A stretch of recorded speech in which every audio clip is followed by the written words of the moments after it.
La rénovation des murs humides commence par l'élimination complète de tous les anciens enduits et revêtements à au moins 1 mètre au-dessus de la limite visible ou mesurable de l'humidité ou des dommages. Le support doit être propre, exempt de poussière et solide. Les joints lâches sont grattés jusqu'à une profondeur de 2 cm et comblés avec le même matériau avant l'application de la couche d'accrochage. Pour une adhérence suffisante, le support doit être soigneusement humidifié avant chaque couche. La consistance doit être plastique. Lorsque l'enduit est coupé à la truelle, les flancs doivent rester en place. Pour une application manuelle, l'enduit est mélangé pendant environ 3 à 4 minutes à l'aide d'un fouet jusqu'à ce que des bulles d'air apparaissent. Le crépissage doit être appliqué sur toute la surface. Pour cela, on utilise le même matériau et on mélange le sac 25 kg avec environ 5 litres d'eau. Après un temps de repos de 12 heures, l'enduit de remplissage peut être appliqué avec le même matériau, après avoir éliminé les éventuelles couches agglomérées et humidifié à nouveau le support.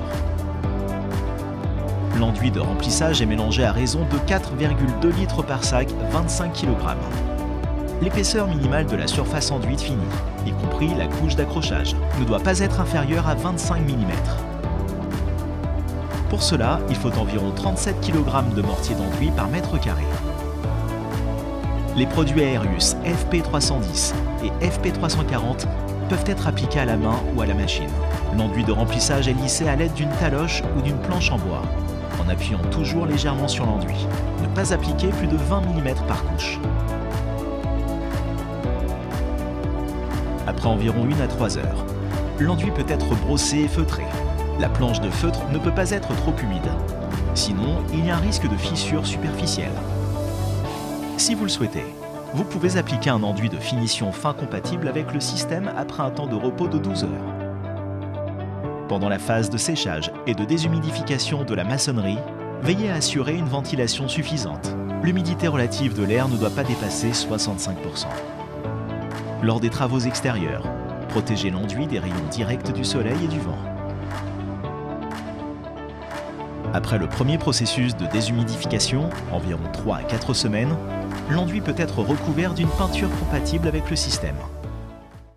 La technologie IBT. Inspirée du passé. Elle offre des solutions simples et durables conçues pour les générations futures.